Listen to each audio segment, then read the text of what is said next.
Roast press நேயர்களுக்கு அன்பு வணக்கம். நேற்றைக்கு நமது வீடியோ பார்த்துட்டு சூப்பர் டேங்க்ஸ் மூலமாக உதவி நல்ல உள்ளங்கள் யாரான்னு பார்த்தீங்கன்னா ஃப்ளாரன்ஸ் செபாஸ்டினி, மீனா ஜெயபிரகாசம், வில்சன், சவுந்தரராஜன் மற்றும் சிவலிங்கா கேபிஎஸ் அவர்கள் உதவி பண்ணியிருக்காங்க. அவங்களுக்கு மட்டும் இல்லைங்க, எல்லாருக்குமே எங்களது நன்றியை தெரிவிச்சுக்கிறோம். தொடர்ந்து எங்களுக்கு கமெண்ட் மூலமா பார்த்தீங்கன்னா ஒரு மிகப்பெரிய ஒரு புத்துணர்ச்சி கொடுத்துட்டு இருக்கீங்க. அவங்களுக்கு எங்களுடைய மிகப்பெரிய ஒரு நன்றிகளை தெரிவிச்சுட்டு வாங்க நிகழ்ச்சிக்குள்ள போலாம்.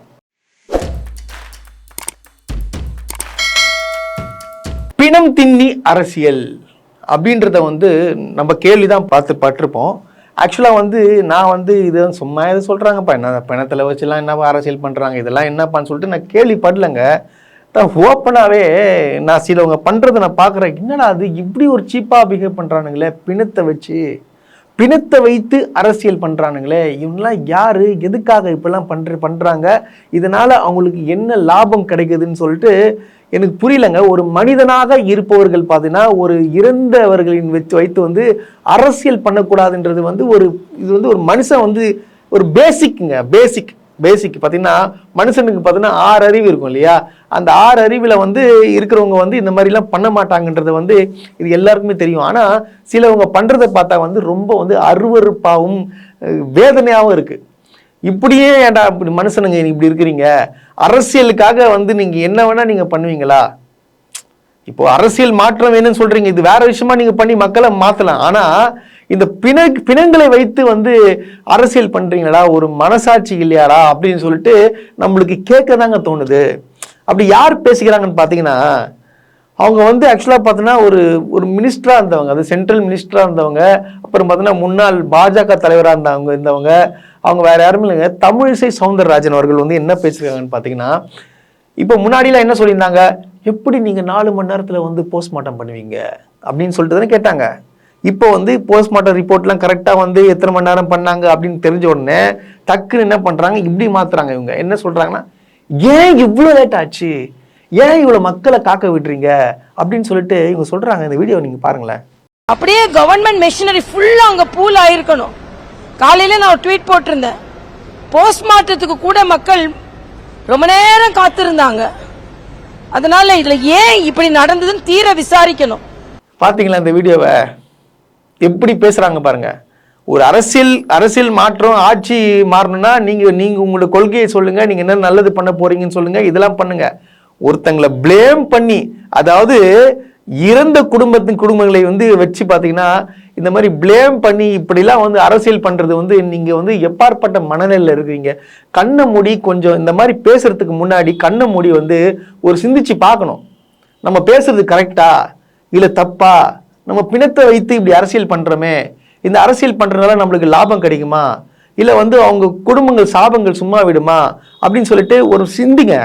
இப்போ நான் கண்ணை மூடி நான் ஏன் பேசுறேன்னு பார்த்தீங்கன்னா எனக்கு கோபம் அவ்வளோ பொத்துன்னு வருதுங்க. ஓப்பனாக சொல்லணும்னா இவங்கெல்லாம் படித்தவங்க, இவங்க டாக்டர் இவங்க, ஆனால் இவங்க இப்படி பேசுறாங்க. இப்படி பேசுறதுனால என்ன, இப்போ என்ன திமுக இருக்கக்கூடாது அதானே அவங்க ஏமு. நீங்கள் எல்லாம் நல்லது பண்ணுறீங்களா? நீங்கள் இப்போ என்னென்னலாம் வேலைகள் பண்ணிட்டு இருக்கீங்கன்றது நான் சொல்ல வேண்டிய அவசியம் இல்லை. பொதுமக்கள் எல்லாமே பார்த்துட்டு இருக்காங்க. அதுக்கப்புறம் பார்த்தீங்கன்னா ஒரு கேவலமான, உலகத்திலே கேவலமான மனுஷங்க இருப்பாங்க பார்த்தீங்களா, அந்த கேவலமான மனுஷன் யாருன்னு சொல்லிட்டு உங்களுக்கு எல்லாருக்குமே தெரியும். வேறு யாருமே இல்லைங்க, நம்மோட சவுக்கு சங்கர்ன்ற பார்த்தீங்கன்னா அந்த 100 ரூபாய் கொடுத்தனா அவன் என்ன வேணா பேசக்கூடிய ஆள் தான் அவன். அதுக்கு காசுக்காக இந்த அளவுக்கு போய் பேசி ஒரு பிணந்தின்னி அரசியல் பண்ணுவார்னு சொல்லிட்டு நான் எதிரே பார்க்கலன்னு. அவன் உடம்புல ரத்தம் ஓடுதா, இல்லை வேற எதுனா கேவலமான விஷயங்கள் ஓடுதா, இல்லை காவா ஓடுதா அப்படின்னு சொல்லிட்டு எனக்கு தெரியல. ஏன்னா ரத்தம் சதை உள்ள மனிதர்கள் இப்படிலாம் பொய் புரளி கழுப்புவாங்களா, இல்லை பிணத்தை வைத்து அரசியல் பண்ணுவாங்களான்னு சொல்லிட்டு எனக்கு தெரியல. இந்த வீடியோவை நீங்க பாருங்க. காலையில் 7 மணிக்கு எடப்பாடி பழனிசாமி வர்றாரு. வரும்போது ஒரு பாடி இருக்கக்கூடாதுன்றதுக்காக தான் வேகமாக போஸ்ட்மார்ட்டம். ஏன் சார் இருக்கிறதுனால என்ன ஆகிட போகுது? அவர் பாடிக்கு மாலை போட்டு பேர் தட்டிக்கிட்டு போயிடக்கூடாது. அவர் வரும்போது மார்ச்சோரியை கூட்டி சுத்தம் பண்ணியிருக்கணும். இதுதான்ப்பா இன்ஸ்ட்ரக்ஷன். 6 மணிக்கு எல்லா பாடியும் எரிச்சாங்க. நைட்டு நடக்குது இல்லை, காலைல 6 மணிக்கு ஆல் பாடிஸ் கிரிமேட்டட். வில்சன் சொல்றாரு, பாடியை கொடுங்கன்னு கதறினாங்கன்னு. இன்னொன்னு எல்லாரும் எரிக்க மாட்டாங்க சார், சில பேர் புதைக்கணும்னு நினைப்பாங்க. ஆனா எல்லா உடல்களும் எரிக்க தான் பட்டிருக்குங்க சார். ஏன் எல்லாரும் விடிய காத்தால விடியறதுக்கு முன்னாடி, சூரியன் வர்றதுக்கு முன்னாடி ஏன் 41 பேரும் ஏன் பிணங்களை எரித்தார்கள். ஆக்சுவலா அவன் என்னென்ன சொல்றான் பாத்தீங்களாங்க, அதாவது 7 மணிக்கு எடப்பாடி பழனிசாமி வருவாராம், அது நைட்ல அதாவது பார்த்தீங்கன்னா 4 மணி நேரம் 7 மணிக்குள்ள வந்து அந்த பிணத்தை எல்லாமே கிளியர் பண்ணிட்டு மூடிடணுமா. ஏன்னா இல்லைன்னா எடப்பாடி வந்து பழனிசாமி வந்து மாலை போட்டு வந்து அவர் அட்டென்ஷன் சீக் பண்றாரு, அவர் வந்து பேர் எடுத்துருவாரு அப்படின்னு சொல்லிட்டு இந்த கவர்மெண்ட் என்ன பண்ணிச்சா 4 மணி நேரம் அதாவது 7 மணிக்குள்ள வந்து டோட்டலா க்ளோஸ் பண்ணிட்டாங்களாம். அதுக்கப்புறம் இன்னொன்னு சொல்றாப்புல, அது என்ன சொல்றாருன்னா எல்லாமே பாத்தீங்கன்னா வந்து புதைப்பாங்க, சிலவங்களை எரிப்பாங்க, ஆனா வந்து இந்த பிணங்கள் எல்லாமே பாத்தீங்கன்னா வந்து ஒரே எரிச்சிட்டாங்களாம், டோட்டலாவே எரிச்சிட்டாங்களா, யாரும் வந்து புதைக்கவே உள்ளியா. அப்பேற்பட்ட ஒரு அபாண்டமான ஒரு பொய்யை வந்து பேசுறாங்க. அதுவும் இந்த மாலத்தி இருக்கே, சவுக்கு சங்கர் சேர்ந்து நீயும் என்னம்மா இப்படி பண்ற, நீ ஒரு பெண்ணு தானே, நீ இப்பெல்லாம் நீ பேசலாமா, எப்படி உனக்கு தெரியுமா, நீ போய் பாத்தியா, அப்படி டோட்டலா வந்து எல்லாத்தையும் எரிச்சது நீ பாத்தியா, நான் ஒரு வீடியோ ப்ரூவ் பண்ணட்டுமா பாரு.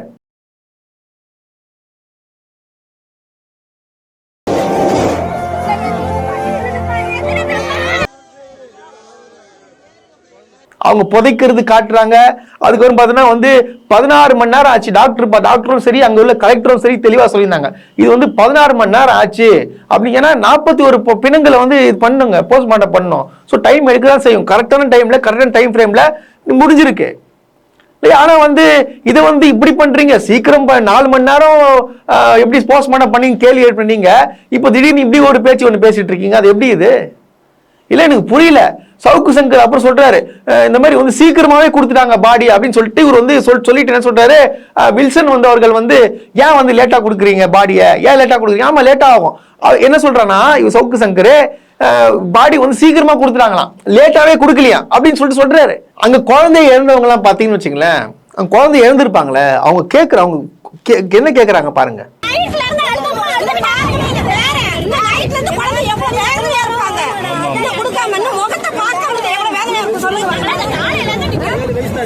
ஏன் சீக்கிரமா கொடுங்கன்னு சொல்லிட்டு அவங்க கேட்கறாங்க. ஏன்னா அந்த டைம் ஃப்ரேம்குள்ள முடிக்கணுங்க, திடீர்னு கொடுக்க முடியாது அப்படிலாம். ஸோ வந்து எல்லாம் முடிஞ்சு போச்சு. ஆனா இதை வச்சு இப்படியாப்பட்ட ஒரு கீழ்த்தரமான ஒரு கேவலமான அரசியல் பண்ணிட்டு சுத்துற இந்த இவனுங்கெல்லாம் வந்து என்னங்க பண்றது? இவங்கெல்லாம் மோட்டிவ் என்ன? ஒரே மோட்டிவ் தான், திமுக ஆட்சியை வந்து வீழ்த்தணும், அவ்வளவுதான், அது போதும். ஏன்னா இவங்க பண்ற தப்பு எல்லாம் மறைக்கணும்ல. இந்த மாதிரி வந்து துஷ்டன்கள் எல்லாம் வந்து எப்படி இந்த உலகத்துல வந்து உயிர் வாழறானுன்னு சொல்லிட்டு தெரியல, சோறு தான் சாப்பிட்றானுங்களா இல்ல வேற எதாவது சாப்பிட்றாங்களான்னு சொல்லிட்டு எனக்கு உண்மையா ஓப்பனாவே எனக்கு தெரியலங்க. அது இது ஏன் இப்படி இருக்கிறானுங்க? இவனுங்கெல்லாம் மனுஷனுங்களா இல்ல வந்து வேற என்ன வேற்று கிரக வாசிகளா? இவனுக்கு மனுஷ ரத்தம் தான் ஓடுதா இல்ல மனுஷனோட உணர்வுகள் இருக்கா அப்படின்றது எனக்கு தெரியல. கண்டிப்பா வந்து சயின்டிஸ்ட் வந்து சவுக்கு சங்கர் தூக்கின்னு போயிட்டு உடம்ப ஃபுல்லா டெஸ்ட் பண்ணணும். இவன் யார், இவன் எப்படி இப்படி இருக்கான், வினோதமா இருக்கானே அப்படின்னு சொல்லி செக் பண்ணணும். செக் பண்ணா வந்து உண்மை தெரியுங்க. ஏன்னா இப்படியாப்பட்ட ஒரு மனிதர்கள் எப்படி வாழறானுங்க, ஒரு உணர்ச்சி இல்லாம ஒரு ஜடம் மாதிரி, காசு கொடுத்தா என்ன வேணா பண்ணலாம், என்ன வேணா பேசலான்ற மாதிரி இருக்கானுங்களே. ஜெயிலுக்கு போய் கூட திருந்தல, குண்டாஸ் வாங்கி கூட திருந்தல. ஏன் இப்படி? இது இவனுக்கும் பாத்தீங்கன்னா ஒரு ஃபாலோவர்ஸ் கீழே கமெண்ட், ஐயா நீங்க உண்மையை பேசுறீங்க அப்படின்னு சொல்லிட்டு இருக்கிறானுங்க. இவங்கெல்லாம் என்ன பண்றது? இவங்கெல்லாம் வந்து மூளை செலவு செஞ்சு ஒரு மாதிரி மென்டல் ஆயிட்டானுங்களா? எதுக்கத்தாலும் திமுக வந்து குறை சொல்றது. நம்ம தமிழ்நாடு அரசு மட்டும் அங்க போல நான் உதவி பண்ணாம இருந்தானா அங்க வந்து கிட்டத்தட்ட வந்து அதிகமா வந்து இழப்பு ஏற்பட்டிருக்கோம். இதை வந்து நாங்க வந்து நிறைய வீடியோல நாங்க பேசியாச்சு, என்ன நடந்துச்சு, எதுக்காக வந்து இறந்தார்கள் அப்படின்றத வந்து எல்லாமே பேசியாச்சு. ஆனா இப்படி இருக்கிறாங்க. அதுக்கப்புறம் பாத்தீங்கன்னா நேற்று புஷி ஆனந்த வந்து ஆக்சுவலா வந்து பாக்குறதுக்காக இந்த ஜெயிலுக்கெல்லாம் போனாங்க பார்த்தீங்கன்னா, மாவட்ட செயலாளர்கள் அவங்களாம் வந்து குடும்பம் வந்தாங்க பார்த்தீங்கன்னா, அவங்க குடும்பமா வந்து என்ன பண்றாங்கன்னா அதாவது நம்ம கோயிலுக்கு பண்ண வச்சிங்களேன், செருப்பை கழட்டி வச்சுட்டு வந்து உள்ள போவோம். ஏன்னா ஒரு மரியாதை, கடவுள் அப்படின்னு சொல்லிட்டு ஒரு புனிதமான இடம் அப்படின்னு சொல்லிட்டு போவோம். ஆனா வந்து இங்க இவனெல்லாம் வந்து நம்ம என்ன சொல்றது, புஷியானந்த அங்க நிக்கிறாப்பில்லையா, இவர் வந்து என்ன பண்றாரு, இங்க பக்கத்துல முன்னாடி வந்து செருப்பை கழட்டி வச்சுட்டு அப்படியே போயிட்டு சாஷ்டாங்கமா காலில் விழுறாங்களாம்.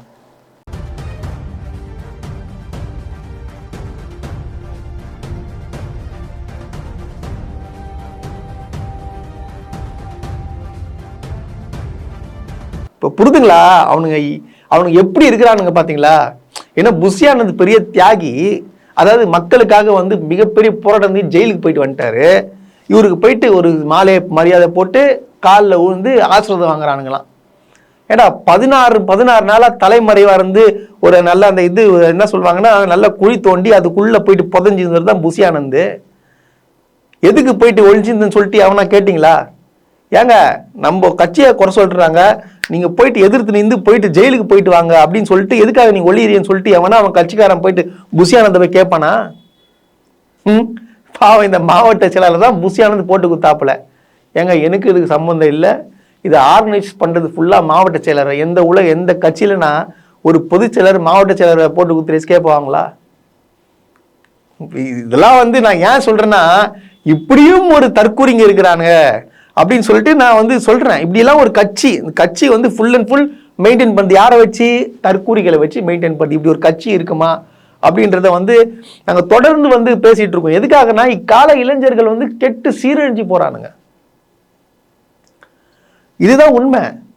எல்லாரும் சிந்திக்கணும். அதாவது அவங்க வீட்டில் உள்ள பசங்களை கேட்கணும். அவங்க அம்மா உட்காந்து, எப்பா நீ சொல்ற மாதிரிப்பா நான் விஜய்க்கு நான் ஓட்டு போடுறேன், விஜய் சிஎம் ஆக்கலாம், விஜய் அப்படி என்ன பண்ணிட்டாருப்பா நீ கொஞ்சம் சொல்லுப்பா அப்படின்னு சொல்லிட்டு அவங்க பிள்ளைகளை பெற்றோர்கள் உட்கார வச்சு கேட்கணும், சொல்லி கொடுக்கணும்.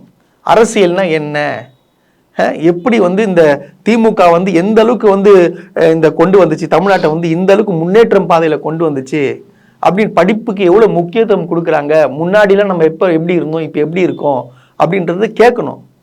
விஜய் அவர்கள் பார்த்தீங்கன்னா என்ன பண்ணாரு? சிம்பிள், ஒன்றும் இல்லை, நீங்க எதுவும் பேசிக்க வேணாம். விஜய் என்ன பண்ணாருப்பா, நான் எதுக்காக விஜய்க்கு ஓட்டு போனேன்னு மட்டும் அவனை கேளுங்க. அவனை உட்கார வச்சு அவன்கிட்ட பேசுங்க. அவன் எதுவும் மூளை சலைவில் பாதிக்கப்பட்டிருக்கான். ஓப்பனாக சொல்றது என்னன்னா, அந்த நடிகனை உள் வாங்கிட்டான்.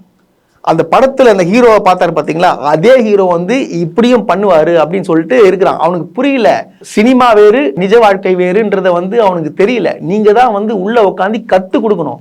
அதை விட்டு நீங்களும் அவங்க கூட சேர்ந்துக்கிட்டு போனா தமிழ்நாடு சீரழிஞ்சிரும். ஃபார் எக்ஸாம்பிள், இந்த 41 பேர் இருந்தாங்க இல்லையா, இதை வச்சு நான் சொல்றேன். ஏன்னா விஜயோட நடவடிக்கை எல்லாம் பார்த்தீங்க இல்லையா, இதை வச்சு நான் சொல்றேன். இன்னமும் அவர் சந்திக்கவே இல்லை. இன்னைக்கு 17ஆம் தேதி.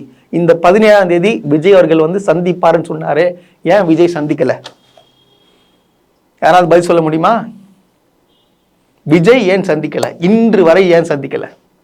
சும்மா வீடியோ காலு அது இதுன்னு சொல்லிட்டு சும்மா ஒரு சீனு பில்டப் அப்படின்னு கொடுக்குற விஜய் அவர்கள் ஏன் மக்கள் இன்னும் எப்படிங்க அவரை இன்னும் அவங்களை நேரடி பார்க்காம இருக்காருன்னு சொல்லிட்டு எனக்கு தெரியலங்க. மனிதாக பிறந்தா அந்த உணர்ச்சி இருந்துச்சுன்னா அவங்க கண்டிப்பா போய் பார்ப்பாங்க. ஆனா இவர் பார்க்காம இருக்காரு ஏன்னு சொல்லிட்டு ஒருத்தன் எவனாச்சும் நீங்க சிந்திச்சு பாருங்கடா, உனக்கு விஜய் எப்பாற்பட்ட ஒரு தலைவன்ன்றது தெரியும். இவெல்லாம் ஒரு தலைவனா அப்படின்னு சொல்லிட்டு நான் சொன்னதை நீங்க யோசிச்சு பார்த்தீங்கன்னா கண்டிப்பா உங்களுக்கு புரியும் விஜயோட எண்ணம் என்ன அப்படின்றத. எல்லாரும் சொல்றீங்களே 200 கோடி உச்சத்தை விட்டு வராரு, 200 கோடியை தூக்கி போட்டு வராரு அப்படின்னு சொல்லிட்டு சொல்றீங்களே, ஏன் வராருன்றதை எவனாச்சும் சிந்திச்சு பார்த்தீங்களா? யாராவது கூப்பிட்டாங்களா விஜய தமிழ்நாட காப்பாத்தவாங்க அப்படின்னு சொல்லிட்டு கூப்பிட்டாங்களா? எதுக்கு அவர் அரசியலுக்கு வரணுன்றது யாராச்சும் சிந்திச்சு பார்த்தீங்களா? ஏன்னா இங்க அதிகமா சம்பாதிக்கலாம் அப்படின்ற ஒரு நோக்கத்தோட தான் வராரு தவிர வேற எதுக்குமே தமிழ்நாடை காப்பாத்துறதுக்கோ அப்படிலாம் கிடையாது. அவர் கண்டிப்பா ஒரு பிஜேபி டீம்ன்றதை நாங்க முன்னாடில இருந்தே சொல்லிட்டு இருக்கோம். இது தொடர்ந்து விஜய் அவர்களும் சரி கரெக்டா அந்த பாத்துல இப்ப போயிட்டு இருக்கிறாங்க. இப்ப 3 பேரும் இணைய போறதா வர தகவல்லாம் வந்துட்டு இருக்கு. எல்லாரும் என்ன சொல்றாங்க, அதிமுகவும் விஜயும் சேர்ந்தா திமுக தோத்துரும், கண்டிப்பா ஆட்சி அமைக்கும்ன்றது சொல்றாங்க. அது எப்படி ஆட்சி அமைக்கும்ன்றது எனக்கு தெரியல. அதிமுக இஸ் அண்டர் யார் கண்ட்ரோல்ல இருக்கு? பிஜேபி கண்ட்ரோல்ல இருக்கு. ஸோ விஜய் போய் சேர்றாரு. விஜய் இப்போ பிஜேபி கூட சேர்ந்தாருன்னா கொள்கை எதிரின்னு சொன்னார் பார்த்தீங்களா, அந்த எதிரி கூட எப்படி ஒரு சேர முடியும்? சேர்றாருன்னா என்ன காரணம் அப்படின்ற கேட்பாங்க. இவங்கெல்லாம் நான் சொல்றேன், இவங்கெல்லாம் மொத்தமா பிஜேபி கிட்ட தமிழ்நாடை எழுதி கொடுக்கறது தான் வராங்க.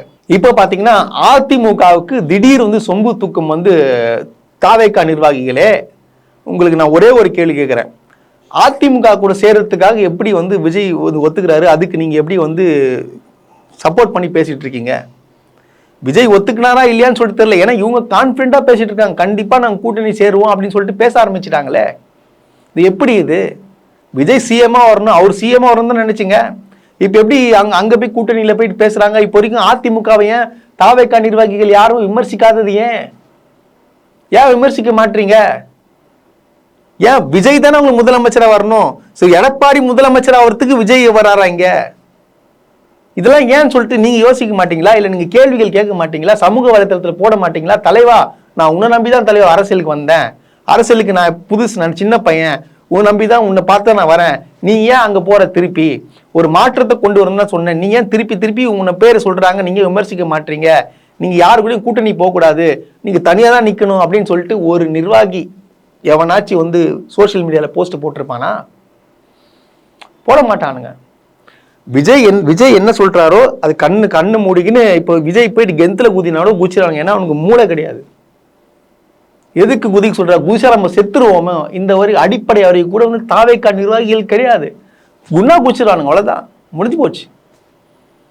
விஜயை பார்த்தா போதும், விஜய் என் கடவுள், கடைசியாக ஒரு வாட்டி நான் பார்த்துட்டு விஷம் குஷ்டி சாவரன்னு ஒருத்தன் போட்டிருக்கான். இவனெல்லாம் எங்கே போய் சொல்றது? இவன் ஏன் பிறந்தான்? பிறந்ததே வேஸ்ட் தானே. இதெல்லாம் அவங்க அம்மா அப்பாலாம் பார்த்து சோசியல் மீடியாவில் பார்த்து தொடப்பக்கட்டை இருக்குல்ல, தொடப்பக்கட்டை பிஞ்ச தொடப்பக்கட்டை எடுத்து அடி பொழக்கணும். இப்படி பண்ணுவியா, ஏன் இப்படி பண்ற அப்படின்னு சொல்லிட்டு கேட்கணும். படித்த இளைஞர்களே இப்படி இருக்கிறாங்க. அது போக பார்த்தீங்கன்னா தாவேக்கா நிர்வாகிகளுக்கு இன்னொரு டார்கெட் என்னன்னு பார்த்தீங்கன்னா, இந்த 1 மில்லியன் சப்ஸ்கிரைபர் வச்சிருக்காங்க பார்த்தீங்களா, இந்த ஜெனுவனா அரசியல் பேசாம பார்த்தீங்கன்னா இந்த சமூகத்தில் நடக்கிற பிரச்சனைகளை பற்றி பேசுறது, அந்த வெளிநாட்டு அதாவது ஜென்ரல் ஆடியன்ஸ் இருப்பாங்க, அரசியல் பேசாம மற்றவங்களாம் அவங்களாம் வந்து இப்போ டார்கெட் பண்ணி விஜய்க்கு சப்போர்ட் பண்ணி பேச வைக்கிறாங்க. இந்த மாயம் ஸ்டூடியோஸ்ன்னு ஒருத்தர் இருக்கிறார் பார்த்தீங்கன்னா, நான்லாம் வந்து ஒரு வீடியோலாம் பார்ப்பேன், நிறைய விஷயங்கள் பேசுவார். ஆனால் விஜய்க்கு சப்போர்ட் பண்ணி போடுறாருன்னா அவர் படித்தவர், ஏன் கொஞ்சம் கூட மூளை இல்லையா? இல்லை மூளை இல்லையா அந்த மாயம் ஸ்டூடியோஸுக்கு? ஏன் அவர் நிறைய விஷயங்கள் பேசுவார். ஆனால் பேசுகிற நீ இப்போ திடீர்னு ஒரு விஜய் பக்கம் நீ சாயஞ்சி நீ இந்த பேசுகிறேன்னா, ஒரு பேசிக் அறிவு உள்ளவன் வந்து விஜய்க்கு கரூர் விஷயத்தில் சத்தியமாக வந்து சப்போர்ட் பண்ணவே மாட்டான். முழு காரணமும் விஜய் தான். லேட்டா வந்ததுதான் மிகப்பெரிய குற்றம். லேட்டா வரலன்னு மட்டும் சொல்லாதீங்க. உங்க புஷியானந்த் தெளிவா சொல்லியிருக்காரு, 12 மணிக்கு வருவாரு கரூருக்கு, அந்த அந்த சொன்ன இடத்துக்கு கண்டிப்பா வருவாருன்னு சொல்லிட்டு புஷியானந்த் ஓப்பன் ஸ்டேட்மெண்ட் கொடுத்துருக்காருங்க. இந்த வீடியோ கூட நான் அடிக்கடி போட்டிருப்பேன். நான் சிபிஐ அதிகாரிகள் கொண்டு போய் விசாரிக்கணும், எப்படி எதுக்காக நீ 12 மணிக்கு சொன்ன, உன்னாதான் இங்க வந்தாங்க. ஆனா இதை பத்தி யாருமே அங்க இருக்கிற பேச மாட்டான். விஜய் மாலையே குற்றம் சொல்லிட்டாங்க, விஜய் அது பண்ணிட்டாங்க இது பண்ணிட்டாங்கன்னு சொல்லிட்டு சோசியல் மீடியா இந்த மாதிரி ஜென்ரல் போடுற வீடியோ யூடியூபர்ஸை வந்து டார்கெட் பண்றாங்க, பண்ணி வந்து விஜய்க்கு சப்போர்ட் பண்ண வைக்கிறானுங்க. பாருங்க எந்த அளவுக்கு வந்து இளைஞர்கள் இவங்கெல்லாம் வந்து இந்த இந்த மாயம் ஸ்டுடியோஸ் எம்ஜி அந்த மதன் கௌரிக்கெல்லாம் பார்த்தீங்கன்னா இளைஞர்கள் வந்து ஏகப்பட்ட பேர் வந்து அவரை ஃபாலோ பண்றாங்க. ஸோ வந்து அந்த இளைஞர்கள்லாம் அட்ராக்ட் பண்றதுக்காக இப்படி ஒரு சூழ்ச்சி பண்ணிட்டு இருக்கிறாங்க. அதுக்கும் இந்த படித்த இளைஞர்களும் வந்து யோசிக்காம வந்து இது மாதிரி பண்றாங்க. எதுக்காக நம்ம இப்படி பண்ண சொல்றாங்க, ஏன் இப்படி நம்ம தமிழ்நாடு ஏன் இப்படி அழிஞ்சா போச்சு அப்படின்னு சொல்லிட்டு சிந்திக்க மாட்டாங்க. இவ்வளவு பிரச்சனை வருது, இந்த மாதிரி கரூர் இன்சிடென்ட் நடந்திருக்கு, உலகத்திலே நடக்காத ஒரு இன்சிடென்ட் இங்க நடந்திருக்கு, ஏன் இப்படி நடக்குது அப்படின்றத சிந்திச்சு பார்க்க மாட்டாங்க. தாவேக்கா வந்த உடனே இந்த மாதிரி ஏகப்பட்ட பிரச்சனைகள் நடக்குது அப்படின்றது கொஞ்சம் கூட சிந்திக்க மாட்டாங்க. அது ஏன் பண்ண மாட்டாங்கன்றது எனக்கு தெரியலையே. இதெல்லாம் மாறணும். யாராச்சும் ஒருத்தங்க ஓவியான்றவங்க பார்த்தீங்கன்னா ஒரு விஷயத்த வந்து பதிவு போடுறாங்க, ஆனா அது கீழே போயிட்டு என்ன பண்றாங்க, ஒரு மனசாட்சி இல்லாம பச்சை பச்சையா திட்டுறானுங்க. அவங்களும் போட்டாங்க. அதாவது டிவிக்கே நிர்வாகிகள் வந்து ரொம்ப டேஞ்சரஸ்ன்னு சொல்லிட்டு அவங்களும் ஒரு போஸ்ட் வேற போட்டிருக்காங்க. இதெல்லாம் நீங்க பார்க்கணும். பெண்களுக்கு மரியாதை கொடுப்பதும் தாவேக்காவன்னு சொல்றாங்க, ஆனா இந்த மாதிரி சோசியல் மீடியால அசிங்கமா திட்டுறானுங்களே. விஜயை வந்து யார் விமர்சனம் பண்ணாலும் அவங்கள வந்து அசிங்கமா திட்டுறானுங்க. அப்போ ஏன் அசிங்கமா திட்டுறீங்கன்னா உங்களுக்கு அரசியல் பேச தெரியாது, அப்படித்தானே?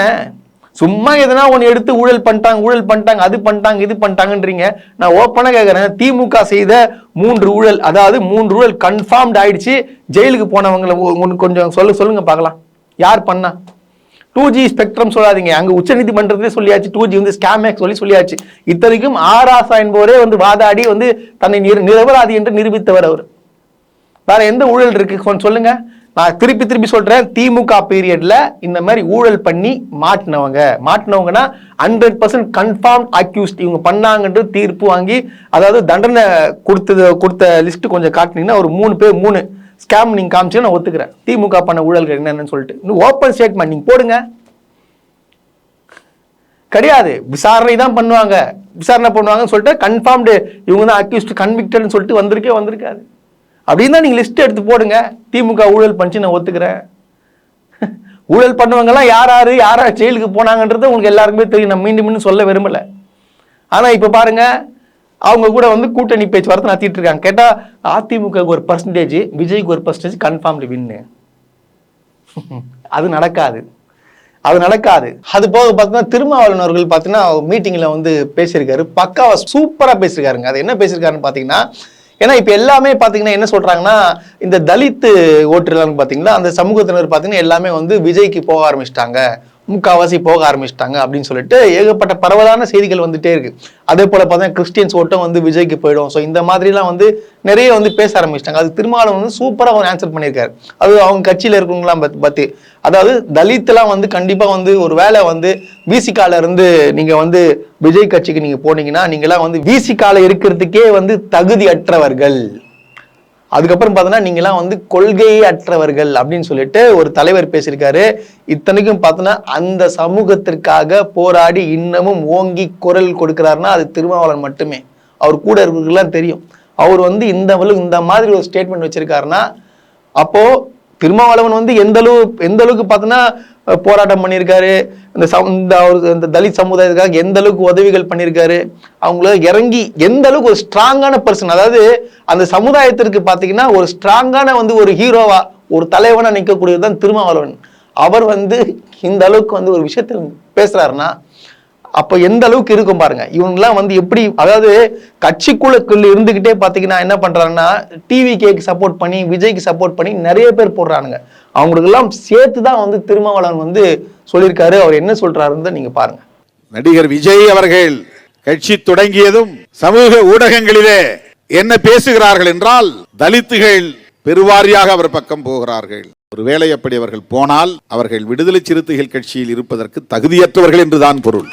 கொள்கை இல்லா பதர்கள் என்றுதான் பொருள். கொள்கை புரிதல் இல்லாத பதர்கள் என்றுதான் பொருள். பதர்கள் போகிறது என்பதற்காக எந்த விவசாயியாவது கவலைப்படுவானா? நாங்க எங்களால் முடிந்தவரை மக்களை மாற்ற பார்ப்போம், அதாவது இளைஞர்களை மாற்ற பார்ப்போம் என்றுதான் வந்து முக்கியமான ஒரு கொள்கையா வச்சு வந்து இந்த ரோஸ்ட் பிரதர்ஸ் சேனல் ரன் பண்ணிட்டு இருக்கோம். எங்கள் மீது மரியாதை உள்ளவர்கள் நாங்க சொல்ற விஷயத்த வந்து கூர்ந்து நீங்க கவனிச்சீங்கன்னாவே இந்த தாவேக்கா நிர்வாகிகளை வந்து நீங்க நான் சொல்ற விஷயத்த போயிட்டு நீங்க அவங்க கிட்ட நீங்க பதிவிட்டு நீங்க பேசினாலே போதும், அவங்க கண்டிப்பா மாறுங்க. எங்களால எந்த அளவுக்கு முடியுமோ அந்த அளவுக்கு எஃபர்ட் போட்டு கண்டிப்பா வந்து இவங்களை மாத்துவோன்றத வந்து ஃபுல் நம்பிக்கை என்கிட்ட இருக்கு. நான் இப்படிலாம் வந்து இவங்க திட்டுறாங்க, அவங்க திட்டுறாங்க, இவங்க மிரட்டுறாங்க, இவங்க கொலை மிரட்டல் விடுறாங்க, இவங்க அசிங்கமா பேசுறாங்க, மீம்ஸ் போடுறாங்க, டே நீங்க என்ன வேணா போடுங்கடா, ஆனா நான் ஒன்னே ஒன்று சொல்றேன்டா, நீங்க திருந்துங்கடா, நீங்க மாறணும்டா. இவெல்லாம் ஒரு தலைவன் கிடையாதுடா, இவன் ஒரு நடிகன்டா. அதை நீங்க புரியுற வரைக்கும் எங்களுடைய குரல் வந்து ஓங்கி ஒழிச்சிட்டே இருக்குன்றதை நாங்க மீண்டும் பதிவு பண்றோம். நன்றி, வணக்கம்.